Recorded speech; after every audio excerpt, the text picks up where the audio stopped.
there are many approaches to solving problems with multiple objectives, but all of them have something in common. Well, all of them will combine multiple objectives, right? Multiple objective functions into one objective function, right? The whole point is somehow from objective f1, f2, multiple objectives, we have to create one objective function and then we can solve the problem. But how to aggregate? There are many ways of aggregating, and usually we will use some parameters like weights or targets to somehow combine those two objectives. In some approaches, we will also add some additional new variables or new constraints, but we will always preserve, right? We preserve the core model. Okay, so all we're doing is instead of these two objectives, we will create one objective, but we keep the core model that was there. Okay, so what else? We also have to make sure if the initial model, initial model is linear, if core model or initial model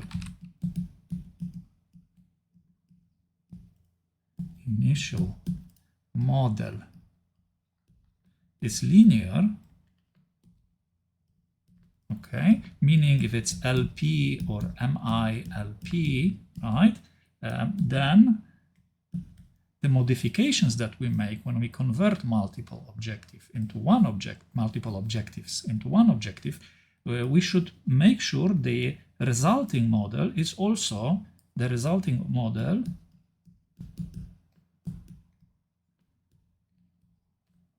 should also be linear. Okay, so the modifications that we will make, we will try to maintain linearity of the model. In many cases, we have objectives that are not uniform. Like in this case, right, the profit might be measured in some dollar measure, right, or on thousands of dollars or millions of dollars, let's say, right, millions of dollars. And market share could be measured in percentage, right, percentage or share of the market, right? So these units are not uniform, right? So if objectives not uniform, we want to make them uniform, right? We want to replace them, we make them uniform by replacing them with relative deviations from targets. Relative deviations from targets.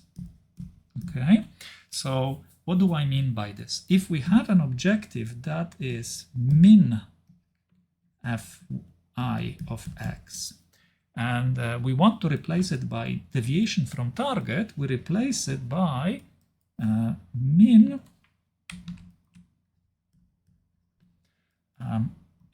fi of x minus the target value, ti, target value for that objective I, divided by the target value.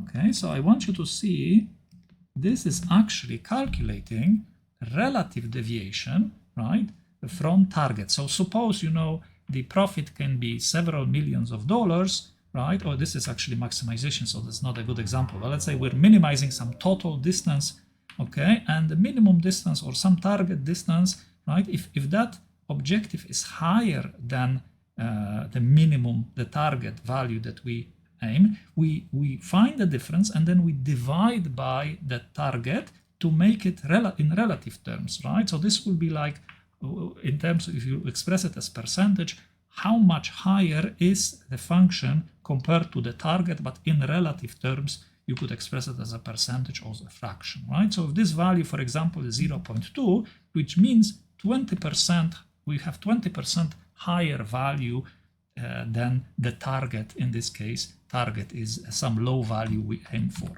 right? If we have original objective maximize fi of x, right, we can convert it to also to minimize, but in this case, instead of taking fi minus target, we do target I minus fi of x divided by target I.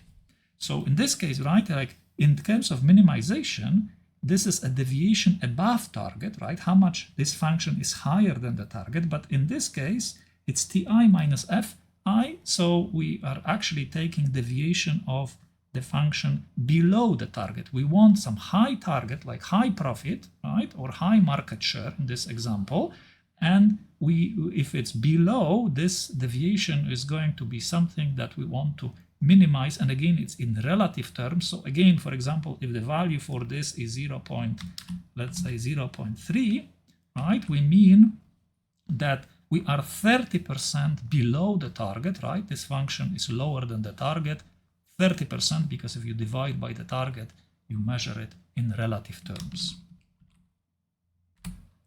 So when we start with minimization of a function, one of the functions, we minimize deviation above target, right? It's fi minus ti, so it's deviation above the target, how much this function is above the target ti. And when we start with maximization, then this is deviation below target. So we are saying this function, we take ti minus fi, which means we're seeing how much below the target is function fi. This is what we want to also minimize. So this way, when we take objectives, remember that were not uniform, and we convert them to the relative deviations from targets, right? So we convert them to relative deviations, and now they all have uniform units. They are not different units like the original. They will have the same unit. All of them will be some kind of percentage or fractional deviations from targets. So in this example, this conversion, I want you to see that we go from, right, minimization and maximization functions. All of them become eventually, right, all become minimizations. So the advantage of this is that all objectives also become both minimizations or both maximizations, or right, all minimizations, all maximizations. Of course, alternatively, we could make them all maximizations, right? If we want to, depends on how you want to define it. But we also have to say what are these targets, right? Targets are basically user-defined values,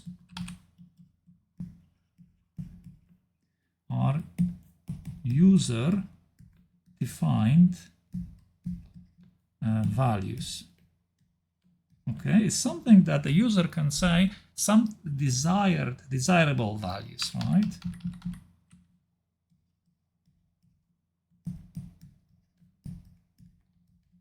So this might be, you know, what the target for profit would be. Well, I would like, ideally, what profit would I like to have, or ideally, what market share would I like to have? We can choose extreme values, or we can choose some realistic values. Now, there's a way to choose a very simple target that is somehow safe. Okay, a target, remember when I said at the beginning, if we just maximize f1, we get this point, and if we just maximize f2, we get this point, right?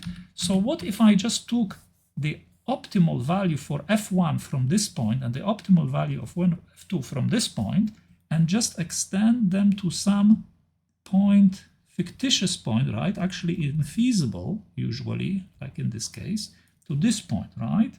So maybe let's not use the red pen.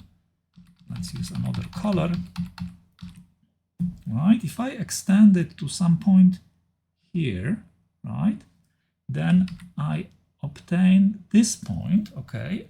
This point is a combination. It's not a feasible point, right? It's a combination of optimal value for each objective when it is optimized individually, right? We call this point utopia point, right? Utopia because usually it is impossible to get, but it's very desired, right? It's a good target.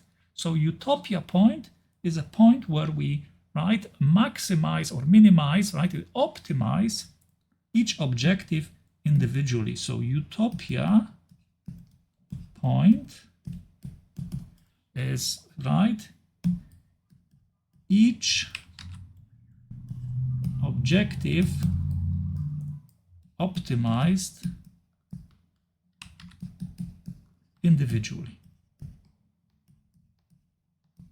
Okay, we obtain it by optimizing each objective individually and just collecting those values together in one solution, right? So utopia point is actually a very good target, right? Set of target values, because it's safe, because it's always on the right side. It's always, right? If we try to be close to the utopia point, we will always choose something from the efficient frontier.